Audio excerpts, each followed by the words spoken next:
Bonjour ou bonsoir, je ne sais pas à quel moment vous regarderez cette vidéo. Aujourd'hui, je vais vous parler de nos guides. Alors, je vais vous raconter une petite anecdote qui m'est arrivée plusieurs fois et qui, je pense, peut-être vous est arrivée ou peut-être vous êtes en train de le vivre. Donc au début, quand j'ai commencé cette évolution, cette connaissance personnelle, spirituelle, et que j'ai accepté qui j'étais, donc une médium, passeuse d'âme, je sentais la présence de mes guides à mes côtés. C'est-à-dire que dans les séances, je sentais cette main protectrice qui était à côté de moi. Je sentais leur présence tout au long de la journée quand je faisais mes méditations. Et c'était tellement agréable de se sentir comme ça, entouré. Et puis, ça a duré pendant 2 ans à peu près. Pendant 2 ans, j'ai reçu énormément d'enseignements sur comment percevoir ces énergies de l'au-delà, comment percevoir les corps, les douleurs émotionnelles, comment voyager au travers les réalités. Et alors j'apprenais, je recevais des enseignements. Et puis un jour, plus rien. La main protectrice sur l'épaule a disparu. Et j'ai vraiment eu l'impression d'être complètement abandonnée par mes guides. Je me sentais profondément seule et je ne comprenais pas. Alors j'ai commencé à me poser des tonnes de questions. Mais qu'est-ce que j'ai fait? Est-ce que j'ai fait quelque chose de mal? Je commençais à culpabiliser. J'avais l'impression qu'ils me punissaient de quelque chose que j'avais peut-être pas compris, que j'avais mal fait. Enfin, j'étais dans toutes sortes d'interrogations et forcément, ça se ressentait sur mon état émotionnel, sur mes capacités à faire mon travail. Et puis, quelque temps plus tard, alors que je me mettais en méditation et que j'ai demandé, mais mon Dieu, mais qu'est-ce que j'ai bien pu faire qui vous ait autant déplu pour m'abandonner? J'avais vraiment ce sentiment d'être abandonnée, d'être seule. Et puis là, j'ai eu la réponse et je vais vous la donner aujourd'hui. Ce n'est pas du tout un abandon, loin de là. Vous savez, souvenez-vous, je pense que si vous regardez cette vidéo, vous avez un certain âge, je ne vais pas dire que vous êtes vieux ou vieille, mais vous avez certainement appris à conduire.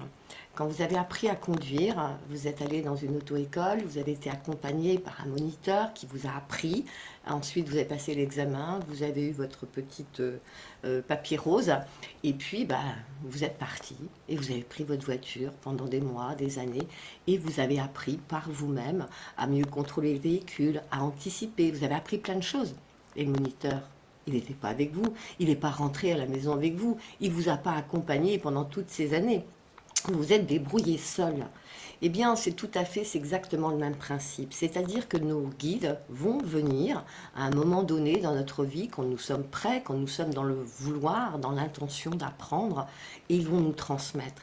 Et puis, à un moment donné, toutes ces transmissions, tous ces enseignements qui vont nous transmettre, nous allons avoir besoin de les mettre en pratique, de faire, parce que ça ne sert à rien de nous donner plein d'informations si on ne s'en sert pas. C'est comme si vous passiez votre permis de conduire et puis que jamais vous allez conduire une voiture. Ça ne sert pas à grand chose. Et donc les guides vont se retirer pour nous permettre déjà d'assimiler tout ce que nous avons appris et puis surtout le mettre en pratique. Mais ce que j'ai compris, c'est qu'ils ne sont jamais très loin. Et je vais vous donner un exemple concret. Il y a 2 ans, quand je suis allée, 3 ans maintenant, parce qu'il a 3 ans, mon petit bébé Raffaello, quand je suis allée chercher Raffaello, donc c'était une toute petite boule de poil et tout, et puis bien sûr on se séparait de sa maman, donc il était très triste.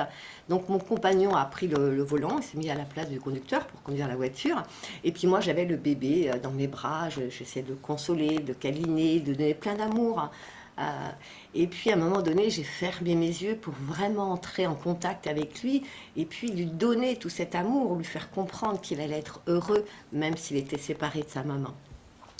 Et d'un seul coup, je me suis vue traverser le pare-brise avec le bébé chien dans mes bras. Vraiment, j'ai eu cette image. Alors, tout de suite, j'ai ouvert les yeux et heureusement, mon compagnon venait de faire un malaise et la voiture était partie vers la gauche. Et heureusement, j'ai ouvert mes yeux à ce moment-là. J'ai pu rattraper, réussir à... Enfin, c'était un peu compliqué. Donc, et ça, ce sont mes guides. C'est-à-dire que nos guides vont venir nous accompagner, nous transmettre des enseignements.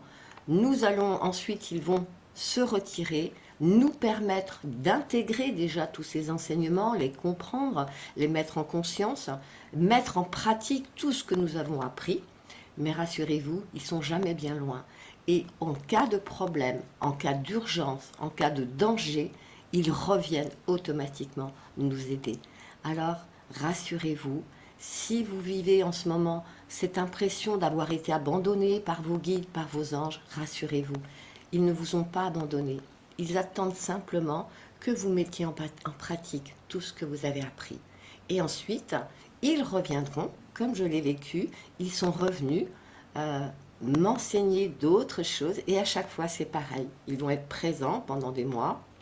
Après, je ressens que je me retrouve seule avec tout ce que j'ai appris, je le mets en pratique, je le transmets, et ensuite d'autres informations arrivent. Voilà pour le message d'aujourd'hui. Donc si vous avez aimé cette petite vidéo, je vous invite à cliquer sur j'aime. Vous pouvez aussi vous abonner à ma chaîne. Et puis, je vous invite aussi à partager cette vidéo qui peut être utile à quelqu'un qui se pose beaucoup de questions et qui se croit seul au monde et abandonné. Je vous embrasse très fort. Je vous dis à très bientôt. Et puis, belle nuit ou belle journée. Au revoir.